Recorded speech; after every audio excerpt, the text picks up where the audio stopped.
A graça e a paz do nosso Senhor e Salvador Jesus Cristo seja com você e com toda a sua família. Romanos, capítulo de número 8, a partir do verso de número 18, diz assim: Porque para mim tenho por certo que as aflições deste tempo presente não são para comparar com a glória que em nós há de ser revelada. Porque a ardente expectação da criatura espera a manifestação dos filhos de Deus. Porque a criação ficou sujeita à vaidade, não por sua vontade, mas por causa do que a sujeitou, na esperança de que também a mesma criatura será libertada da servidão, da corrupção, para a liberdade da glória dos filhos de Deus. Porque sabemos que toda a criação geme e está juntamente com dores de parto até agora. E não só ela, mas nós mesmos, que temos as primícias do Espírito, também gememos em nós mesmos, esperando a adoção, a saber, a redenção do nosso corpo. Porque em esperança somos salvos. Ora, a esperança que se vê não é esperança, porque o que alguém vê, como esperará? Mas se esperamos o que não vemos, com paciência o esperamos. E da mesma maneira também o Espírito ajuda as nossas fraquezas, porque não sabemos o que havemos de pedir como convém. Mas o mesmo Espírito intercede por nós com gemidos inexprimíveis. E aquele que examina os corações sabe qual é a intenção do Espírito. E é ele que, segundo Deus, intercede pelos santos. Neste texto, meus amados, o apóstolo Paulo está falando a respeito das primícias do Espírito e a esperança, intercessão e eleição. No verso de número 18, ele inicia dizendo: Porque para mim tenho por certo que as aflições deste tempo presente não são para comparar com a glória que em nós há de ser revelada. Todos nós passamos por lutas e aflições em nossas vidas. Mas a palavra de Deus está dizendo através deste apóstolo que as aflições deste tempo presente não são para comparar com a glória que em nós há de ser revelada. Ou seja, existe uma glória que em nós há de ser revelada. E a palavra de Deus diz que as aflições deste presente tempo não são para comparar com esta glória. E ele fala por quê, no verso 19. Ele diz: Porque a ardente expectação da criatura espera a manifestação dos filhos de Deus. Amados, a terra anseia, a terra espera, a terra está aguardando a expectação da manifestação dos filhos de Deus.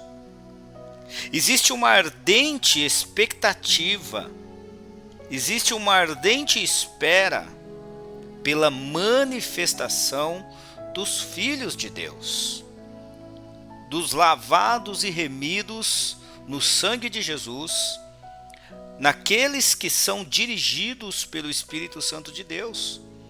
Então a terra está esperando, a terra está aguardando a manifestação desses filhos dirigidos pelo Espírito de Deus.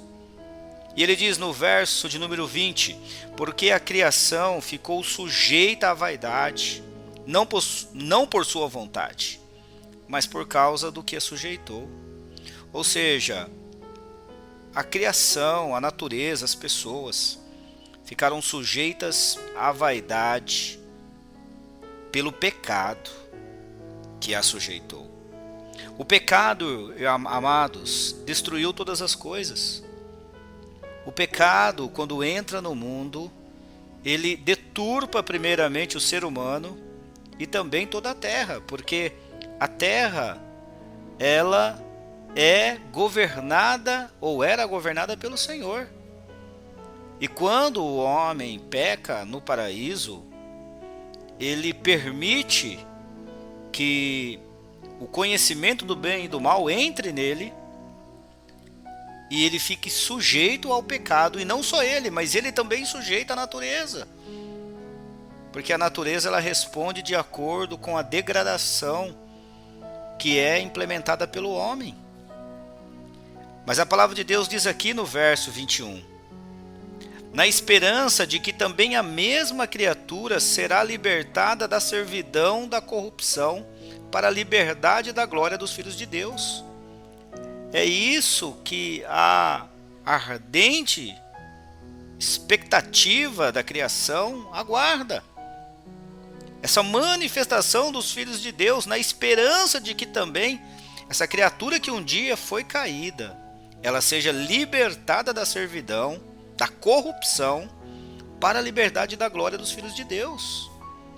Então as pessoas, a terra, o mundo aguarda ansiosamente por esse dia em que o pecado será retirado de todo mundo, em que o pecado será banido do ser humano e de toda a terra, e os filhos de Deus reinem, agora dirigidos pelo Espírito Santo, santificados pelo Senhor e dirigidos por seu Espírito.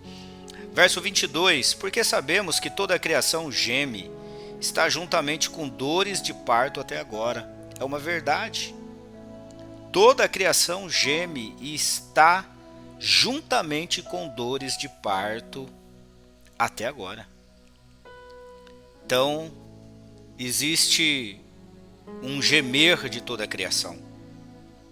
E diz aqui no verso 23, e não só ela, mas nós mesmos, ou seja, não só a criação, mas nós mesmos, seres humanos, que temos as primícias do Espírito, e nós que somos crentes também, que temos esta primícia do Espírito, também gememos em nós mesmos, esperando a adoção, a saber, a redenção do nosso corpo.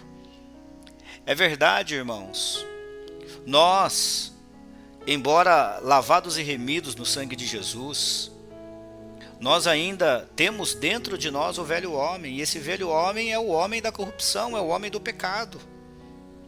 E nós também ansiamos pela redenção do nosso corpo. Um dia o nosso corpo, que ainda é suscetível à corrupção, ele se tornará incorruptível, como assim o Senhor Jesus foi. Então nós seremos completos no Senhor. Verso 24, porque em esperança somos salvos. Ou seja, é pela esperança que somos salvos. Ora, a esperança que se vê não é esperança, porque o que alguém vê, como esperará? Ou seja, é pela fé. A nossa esperança, ela é alicerçada pela fé. Verso 25, mas se esperamos o que não vemos, com paciência o esperamos. Então, é com paciência, é com fé. Verso 26, e da mesma maneira também o Espírito ajuda as nossas fraquezas. Embora o velho homem ainda habite dentro de nós, a palavra de Deus que o Espírito Santo de Deus, ajuda as nossas fraquezas. Porque nós não sabemos o que havemos de pedir como convém. Ou seja, nós, como seres humanos, não sabemos pedir como convém. Nós pedimos errado. Nós pensamos às vezes muito errado. Por quê? Porque o velho homem ainda habita em nós e ainda influencia em nossas decisões e em nossas petições. Vírgula. Mas o mesmo Espírito, ou seja, o Espírito Santo, intercede por nós com gemidos inexprimíveis. O Espírito Santo de Deus, ele intercede, irmãos. Ou seja, ele clama ao Senhor, ao nosso favor, com gemidos inexprimíveis. E quando isso acontece, a palavra de Deus diz no verso 27, e aquele que examina os corações, quem é que examina os corações? Deus examina os corações. E aquele que examina os corações, ou seja, Deus, sabe qual é a intenção do Espírito. A intenção de qual Espírito? Do meu Espírito? Não, do Espírito Santo de Deus. Quando o Espírito Santo intercede por nós, o Senhor sabe qual é a intenção do Espírito. E é Ele que, segundo Deus, intercede pelos santos. Então esse Espírito, irmãos, o Espírito Santo de Deus, é Ele que intercede segundo Deus pelos santos. E sabemos que todas as coisas contribuem. Só as coisas boas? Não, todas as coisas contribuem. As más também. As que nós não gostamos também contribuem. As lutas também contribuem. As vitórias contribuem. As coisas boas contribuem. Mas as coisas más, muitas vezes as lutas, as decepções, contribuem juntamente para o bem daqueles que amam a Deus, daqueles que são chamados por seu decreto. Você ama a Deus? Você é chamado por seu decreto? Então todas as coisas contribuem para o seu bem. Verso 29.